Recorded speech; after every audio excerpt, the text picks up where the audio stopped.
दोस्तों, जब आप ब्रह्मांड और उनमें मौजूद अनंत गैलेक्सीज के बारे में सोचते हैं तो क्या लगता है आपको? अंतरिक्ष की सीमाएं कितनी दूर तक फैली हुई हो सकती है?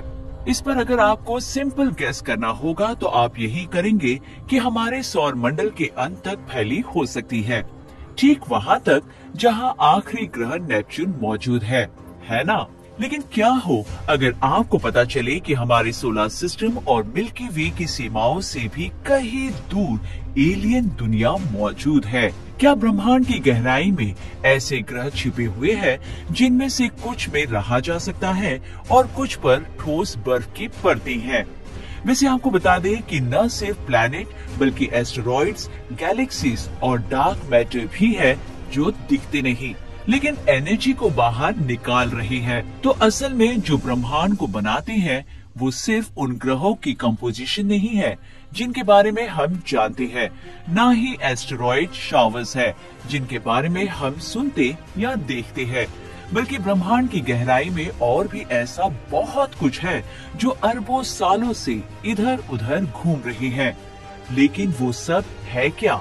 जानिए हमारे इस वीडियो में। यदि आपको हमारे मिल्की वे ब्रह्मांड की सीमाओं को पार करना है जो किसी आकार के बिना खाली और कुछ ना के बराबर दिखता है, तो आप दूसरे सांसारिक चीजों के एक बड़े खजाने में पार हो जाएंगे या खगोलीय पिंड, इंटरगैलेक्टिक स्पेस और इंटरस्टेलर के रहस्यमय डार्क मैटर्स के जरिए स्वतंत्र रूप से तैर रही हैं। ब्रह्मांड की ऑब्जर्वेबल योग्य चौड़ाई लगभग 93 अरब प्रकाश वर्ष व्यास को ध्यान में रखते हुए खाली अंधेरी जगह में दुष्ट ग्रहों, तारों और गैलेक्सीज की मौजूदगी में कोई शक नहीं है। अंतरिक्ष में आजादी से घूम रहे इन कई दुष्ट ग्रहों में से कुछ पृथ्वी के करीब है। इसके अलावा डार्क मैटर, डार्क एनर्जी, छोटे ग्रह और दूर के तारों की मौजूदगी ब्रह्मांड के पूरे स्पेक्ट्रम को एक रोमांचक एक्सपीरियंस बनाती है। और अब वॉयेजर स्पेसक्राफ्ट की बदौलत हमारे सौर मंडल से आगे इलेक्ट्रोमैग्नेटिक वेव से प्रभावित झाग पैदा करने वाली गतिविधि वाले एक इनविजिबल केओटिक रीजन की खोज की गई, जो एक्सोप्लैनेट, तारे, ब्लैक होल, डार्क मैटर, दूसरी बड़ी गैलेक्सीज और बहुत सी चीजों की रचना कर रहा है। तो आइए इन सेलेस्टियल रहस्यों के बारे में गहराई से जानते हैं। सबसे पहले बात करते हैं एक्सोप्लैनेट्स की। ये हमारे सोलर सिस्टम के बाहर मौजूद ग्रहों को दिया गया शब्द है। ये ग्रह एक तारे की परिक्रमा करते हैं, ठीक वैसे ही जैसे पृथ्वी सूर्य की परिक्रमा करती है। चट्टानी ग्रहों से लेकर गैस के दिग्गज ग्रहों तक एक्सोप्लैनेट की खास बात ये है कि वे नेचर में अलग है। जुपिटर जैसे बड़े गैस दिग्गज हैं जिन्हें हॉट जुपिटर कहा जाता है, जो अपने हॉट स्टार के बहुत नजदीक रहते हैं। मिनी नेपच्यून और सुपर अर्थ सबसे कॉमन टाइप के एक्सोप्लैनेट है। वे या तो बड़े रॉकी प्लैनेट्स हो सकते हैं या नेपच्यून से छोटे गैस ग्रह हो सकते हैं। फिर ऐसे एक्सोप्लैनेट हैं जिन्हें महासागरीय दुनिया कहा जाता है, एक चट्टानी कोर के साथ और पूरी तरह से सैकड़ों किलोमीटर गहरे विशाल तरल महासागर से ढके हुए। आखिर में ठोस सतह वाले पृथ्वी या मंगल जैसे ग्रह है, लेकिन उनमें छोटे महासागर हो भी सकते हैं या नहीं भी। उनमें वायुमंडल हो सकता है। ट्रांजिटिंग एक्सोप्लैनेट सर्वे सैटेलाइट, जिसे टेस भी कहा जाता है, इसके आविष्कार के लिए शुक्रिया, जिसकी मदद से वैज्ञानिकों ने हमारे सौर मंडल से परे मौजूद 5500 से ज्यादा एक्सोप्लैनेट्स की खोज की है। मार्च 2022 में ही नासा ने 65 एक्सोप्लैनेट की खोज की। असल में हमारे चंद्रमा या उनकी परिक्रमा करने वाले एक्स्ट्रा सोलर चंद्रमाओं की तरह एक्सोप्लैनेट्स का भी एक एक्सोमून होता है। 1995 में खोजा जाने वाला पहला hot Jupiter exoplanet 51 Pegasi B था, जो पृथ्वी से 50 प्रकाश वर्ष दूर मौजूद है। लिस्ट में शामिल होने वाला सबसे नया टेरेस्ट्रियल एक्सोप्लैनेट जो है वो TOI 700E, जो 102 प्रकाश वर्ष दूर मौजूद एक चट्टानी ग्रह है। इन एक्सोप्लैनेट को अक्सर फ्री फ्लोटिंग या दुष्ट ग्रह के रूप में भी जाना जाता है। आप यकीन करें या ना करें, इसकी ज्यादा संभावना है कि अकेले हमारे मिल्की वे में 1 ट्रिलियन से ज्यादा एक्सोप्लैनेट्स हो सकते हैं। अब बात करते हैं भूरे बौने की। ये सबस्टेलर ऑब्जेक्ट्स है जिनका द्रव्यमान जुपिटर जैसे बड़े गैस ग्रहों और एक छोटे तारे से ज्यादा है। एस्ट्रोनॉमर्स के अनुसार जुपिटर से 15 से 75 गुना ज्यादा द्रव्यमान वाली कोई भी सेलेस्टियल ऑब्जेक्ट्स भूरे रंग की छोटी चीज है। ये अजीब कॉस्मिक चीजें सामान्य हाइड्रोजन के न्यूक्लियर फ्यूजन को बनाए रखने के लिए उतनी बड़ी नहीं है और इन्हें अक्सर एक असफल तारा भी माना जाता है। अब तक भूरे बौनों की खोज एक बाइनरी सिस्टम का हिस्सा रही है। ये एक सिस्टम है जिसमें 2 तारे एक दूसरे के चारों ओर परिक्रमा करते हैं। अगला है बौने यानी छोटे ग्रह।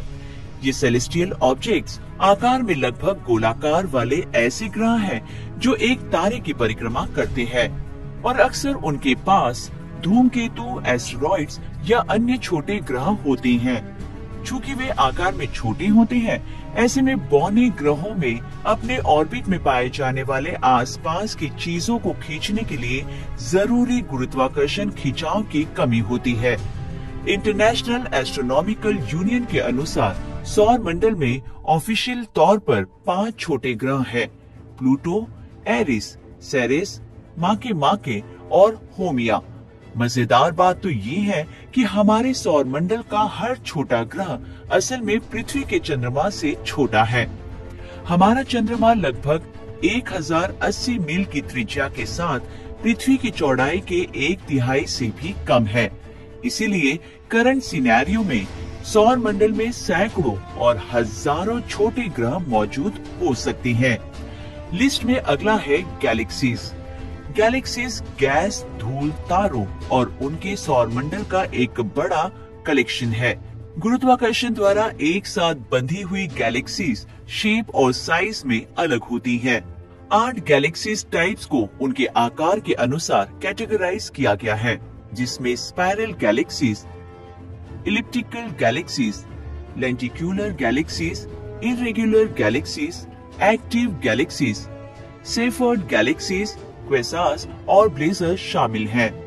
जबकि सबसे बड़ी गैलेक्सी जो 10 लाख प्रकाश वर्ष से ज्यादा चौड़ी है, उसमें खरबों तारे होंगे। सबसे छोटी गैलेक्सी में कुछ हजार तारे हो सकते हैं, जो सिर्फ कुछ 100 प्रकाश वर्ष तक फैली हो सकती है। और जहाँ तक गैलेक्सीज की उम्र की बात है, तो वो करीब बिलियन साल पुरानी है। हालांकि कुछ गैलेक्सीज ऐसी भी हैं जो लगभग ब्रह्मांड जितनी पुरानी है, जो लगभग 13.8 अरब साल पहले बनी थी। एस्ट्रोनॉमर्स के मुताबिक सबसे युवा गैलेक्सी लगभग 500 मिलियन साल पहले बनी थी। कुछ वैज्ञानिकों के मुताबिक ब्रह्मांड में 100 अरब से ज्यादा गैलेक्सीज हो सकती हैं। एक मंत्रमुग्ध कर देने वाला फैक्ट ये है कि हबल टेलीस्कोप ने एक बार 12 दिनों तक अंतरिक्ष के एक छोटे से हिस्से को देखा और सभी साइजेस, शेप्स और रंगों की 10,000 गैलेक्सीज को ढूंढ निकाला। हमारे मिल्की वे का नजदीकी गैलेक्टिक पड़ोसी एंड्रोमेडा गैलेक्सी है, जिसने कई एक्सोप्लैनेट की मौजूदगी को साबित किया। ये स्पाइरल गैलेक्सी पृथ्वी से लगभग 2.5 मिलियन प्रकाश वर्ष दूर है। अगर साइंटिफिक प्रिडिक्शंस पर विश्वास किया जाए तो लगभग 4 से 5 अरब सालों में मिल्की वे और एंड्रोमेडा गैलेक्सी के टकराने की उम्मीद है। अब बात करते हैं एस्टेरॉइड्स की। करीब 13.8 अरब साल पहले जब बिग बैंग हुआ, तो ये विस्फोट अपने पीछे हवा के बिना वाले चट्टानी बचे हिस्से को छोड़ गया, जो मंगल और जुपिटर के बीच सूर्य की परिक्रमा कर रहे थे। अंतरिक्ष में गुरुत्वाकर्षण खिंचाव की मौजूदगी की वजह से ये बचे हुए हिस्से अंदर चले जाते हैं और आखिरकार पड़ोसी ग्रहों में दुर्घटनाग्रस्त हो जाती हैं। हमारे सोलर सिस्टम के शुरुआती फॉर्मेशन के इन बचे हुए हिस्सों को माइनर प्लैनेट्स या एस्टेरॉइड के रूप में जाना जाता है। वर्तमान में लगभग 1.3 मिलियन एस्टेरॉइड्स है जिनके बारे में हम जानते हैं। और एस्टेरॉइड्स की स्टडी से वैज्ञानिकों को हमारे ब्रह्मांड के फॉर्मेशन को तय करने में मदद मिलेगी। हाल ही में हुए डेवलपमेंट में नासा के वैज्ञानिकों ने स्पेसक्राफ्ट ओसिरिस रेक्स को कार्बन से भरे एस्टेरॉइड वेन्यू पर भेजा था और उससे नमूने जमा किए गए थे। ये सबसे संभावित खतरनाक एस्टेरॉइड्स में से एक है, जिसके साल 2182 के आसपास पृथ्वी से टकराने की बहुत ज्यादा संभावना है। बेनू अपने इक्वेटर पर करीब 1/3 मील चौड़ा है और इसे हमारे सौर मंडल के शुरुआती दिनों का एक प्राचीन बचा हुआ हिस्सा माना जाता है, जिसमें 4.5 अरब साल से ज्यादा का इतिहास भरा है। मजेदार बात तो ये है कि मेन एस्टेरॉइड बेल्ट में सभी एस्टेरॉइड्स का कुल द्रव्यमान पृथ्वी के चंद्रमा से कम है। और आखिरकार इन सेलेस्टियल ऑब्जेक्ट्स के साथ हमारे पास कुछ ऐसा है जिसके बारे में वैज्ञानिक और एस्ट्रोनॉमर्स अभी भी जानने की कोशिश कर रहे हैं, और उसका नाम है डार्क मैटर।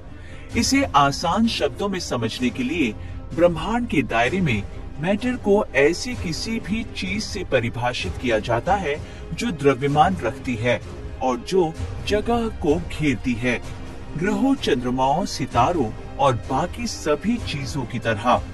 लेकिन ब्रह्मांड में वो मैटर भी है जो नहीं दिखते, जिसे डार्क मैटर के रूप में जाना जाता है। डार्क मैटर की मौजूदगी का पता उसके गुरुत्वाकर्षण मोड़ से लगाया जाता है और वर्तमान में ये ब्रह्मांड के कुल द्रव्यमान का लगभग 30% है। इसका गुरुत्वाकर्षण गैस और धूल को तारों, गैलेक्सीज और बड़े गैलेक्सी क्लस्टर्स में इकट्ठा होने और बनने के लिए प्रेरित करता है, और इस तरह से ये ब्रह्मांड में एक बहुत ही खास रोल निभाता है। और अब NASA Nancy grace Roman space telescope नामक एक नए अंतरिक्ष टेलीस्कोप को बना रहा है, जिसे मई 2027 में लॉन्च किया जाना है। इस टेलीस्कोप का फोकस एंड्रोमेडा की परिक्रमा करने वाली स्टार स्ट्रीम्स को ऑब्जर्व करने पर होगा। एस्ट्रोनॉमर्स का मानना है कि स्टार स्ट्रीम्स के बीच के गैप में रहस्यमय डार्क मैटर मौजूद है। ये टेलीस्कोप ऐसी इमेजेस हमको देगा जो वर्तमान में हबल स्पेस टेलीस्कोप पर लगे इंफ्रारेड कैमरे द्वारा दी गई इमेजेस से 200 गुना बड़ी होगी। वहीं चिली में vera Rubin ground base optical observatory भी है, जो 2025 की शुरुआत में अपना पहला रिजल्ट दे सकती है। इसका एक मुख्य वैज्ञानिक लक्ष्य डार्क एनर्जी और डार्क मैटर की स्टडी करना है। तो क्या आपने कभी सोचा है कि हमारे आखिरी ग्रह नेपच्यून के बाद और काइपर बेल्ट से बहुत आगे बाहरी सौर मंडल के खाली जगहों में किसी का घर हो सकता है? हर गुजरते दिन के साथ जैसे जैसे एस्ट्रोनॉमर्स और वैज्ञानिक अंतरिक्ष और ब्रह्मांड के महासागर की गहराई में जाकर जांच कर रहे हैं, हम एलियन दुनिया के बारे में बहुत कुछ सीखते जा रहे हैं। आपको क्या लगता है? अपनी राय कमेंट कर हमें जरूर बताएं।